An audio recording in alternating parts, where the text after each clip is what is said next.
Hi friends, आज हम देखेंगे डेली टॉप 20 सीरीज में मध्यकालीन भारत पार्ट 9। ऑलरेडी हम इसके 8 पार्ट डिस्कस कर चुके हैं। आज हम देखेंगे पार्ट 9।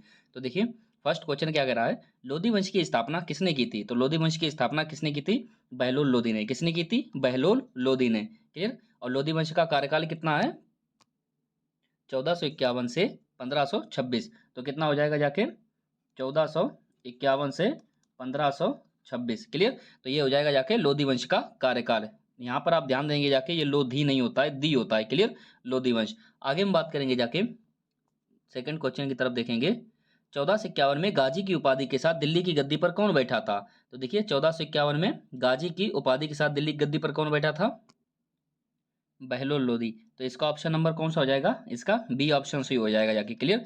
तो यहाँ पर आप ध्यान दे सकते हैं कि 1451 से लेके 1526 तक जब लोधी वंश ही चला, तो अर्थात और दूसरी चीज हमें अभी हमने लास्ट क्वेश्चन में देखी जाके कि जो लोधी वंश की जो स्थापना की थी वो भी किसने की थी?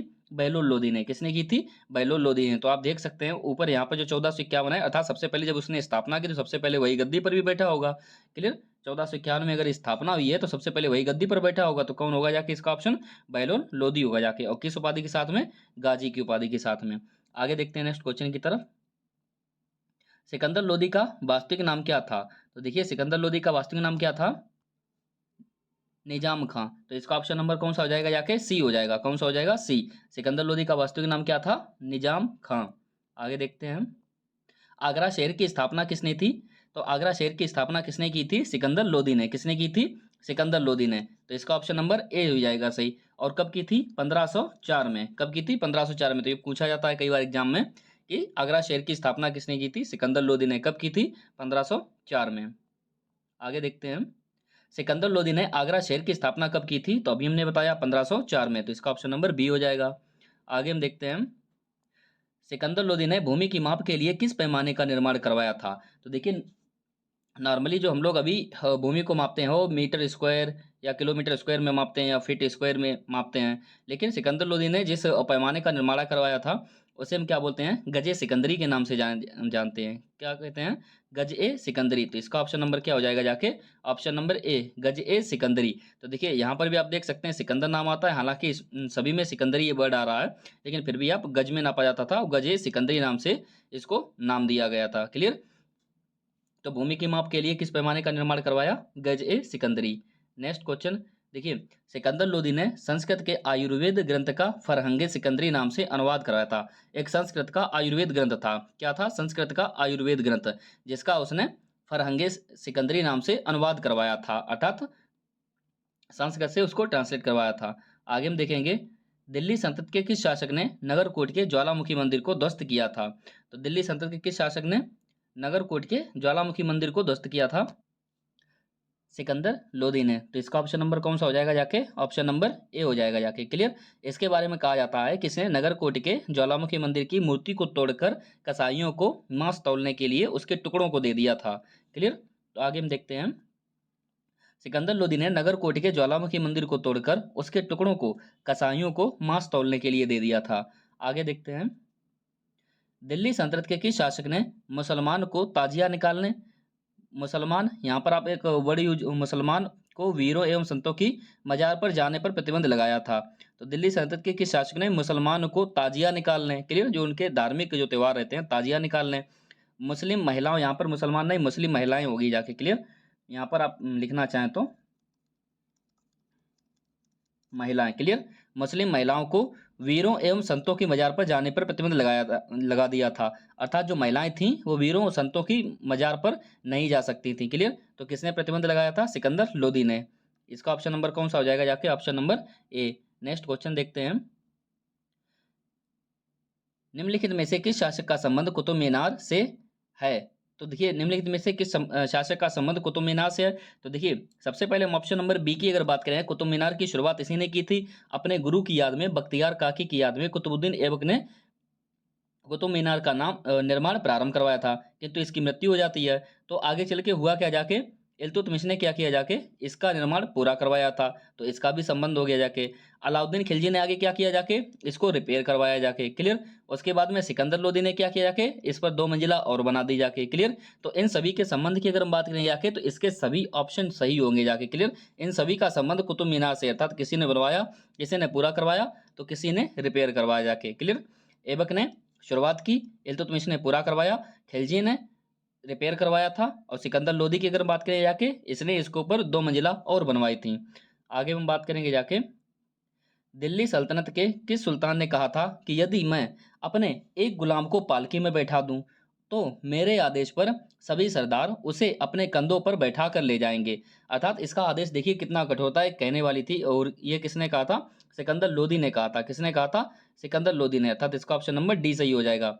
देखिए पालकी क्या होती है, जैसे पुराने समय में कोई गाड़ियां वगैरह तो थी नहीं, तो जब भी कोई राजा एक जगह से दूसरी जगह पे रानियां जाती थी, तो या तो रथ का इस्तेमाल करते थे या पालकी। पालकी में आपने देखा होगा इस टाइप से एक बीच में बंधा बना हुआ होता है इस टाइप से, और यहाँ पर आप देखेंगे कि जो गुलाम होते हैं या कह सकते हैं पुरुष होते हैं, वो इस पालकी को उठाते हैं, क्लियर। 3-4 लोग इधर लगे रहते हैं और 3-4 लोग इस तरफ लगे रहते हैं, तो बीच में राजा बैठा रहता है, तो इस तरह से पैदल चल के उठा के लेके जाते हैं। तो इसी पालकी में कहा गया था कि यदि, तो सिकंदर लोदी ने क्या कहा था कि यदि मैं अपने एक गुलाम को पालकी में बैठा दूं, यहाँ पर अगर मैं अपने एक गुलाम को पालकी में बैठा दूं तो मेरे आदेश पर सभी सरदार, सोचिए गुलाम बैठेगा पालकी में और सरदार उसे अपने कंधों पर उठाकर ले जाएंगे, तो उसका आदेश इतना सख्त था, उसका आदेश उसके सभी सरदार मानते थे। तो ये बात किसने कही थी, सिकंदर लोदी ने कही थी, क्लियर। आगे देखते हैं नेक्स्ट क्वेश्चन की तरफ। दिल्ली सल्तनत के किस शासक ने गुलरुखी शीर्षक से फारसी में कविताएं लिखी लिखी थी।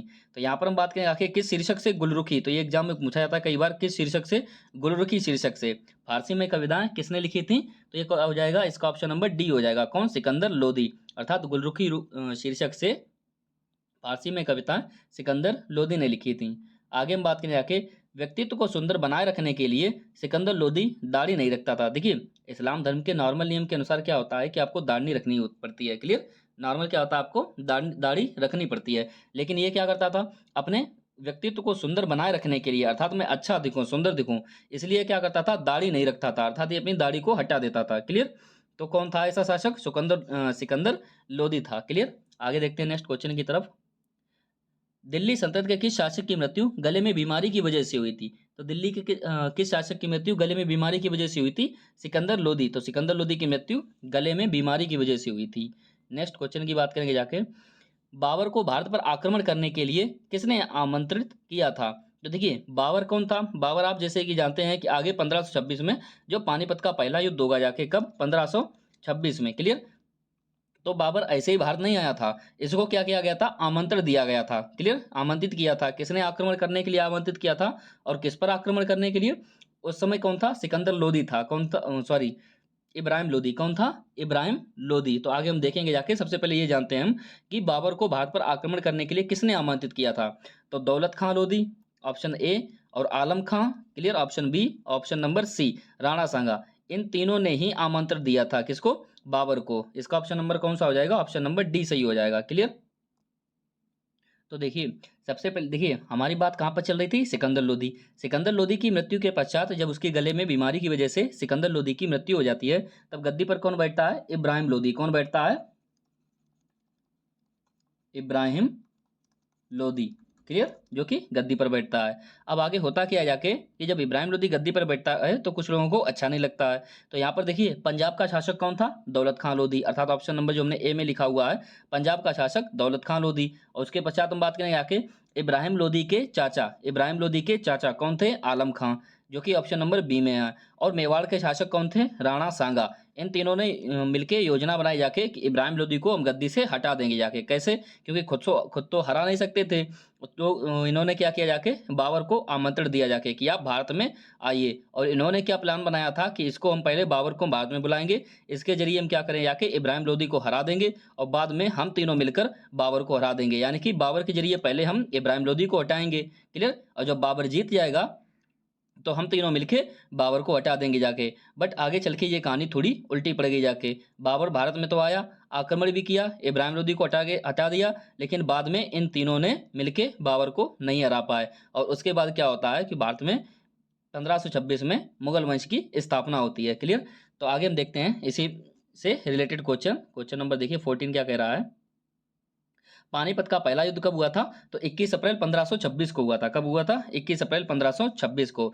इसकी अगर आप एक चीज और याद रखिए, आप इसकी एग्जैक्ट डेट भी याद रखिए 21 अप्रैल। कभी कभी एग्जाम में कई बार करेक्ट इसकी डेट भी पूछी गई है कि कब हुआ था। तो पानीपत का पहला युद्ध जो हुआ था 21 अप्रैल 1526 में हुआ था। और किसके किसके बीच में हुआ था? बाबर और इब्राहिम लोदी, क्योंकि इब्राहिम लोदी उस समय शासक था और बाबर को आमंत्रण दिया गया था कि आप आइए और इसको हराइए आके। क्लियर। तो किसके किसके बीच हुआ था? बाबर और इब्राहिम लोदी के बीच में। आगे हम देखते हैं पानीपत का पहला युद्ध किसके किसके बीच हुआ था। तो देखिए पहला ऑप्शन है बाबर और दौलत खां लोदी, नहीं। बाबर और राणा सांगा, नहीं। तो इसका ऑप्शन नंबर सी हो जाएगा, बाबर और इब्राहिम लोदी। कौन सा हो जाएगा? बाबर और इब्राहिम लोदी। और कब हुआ था? 21 अप्रैल 1526। क्लियर। 21 अप्रैल 1526। नेक्स्ट देखेंगे हम लोधी वंश का अंतिम शासक कौन था। तो लोधी वंश का अंतिम शासक कौन था? ये इब्राहिम लोधी ही लोधी वंश का अंतिम शासक था, क्योंकि इसको हरा के ही तो बाबर ने मुगल वंश की स्थापना की थी। क्लियर। तो इब्राहिम लोधी था। कौन था? इब्राहिम लोधी। आगे देखते हैं दिल्ली सल्तनत का एकमात्र सुल्तान जो युद्ध भूमि में मारा गया, कह सकते हैं मर गया या फिर कह सकते हैं मारा गया।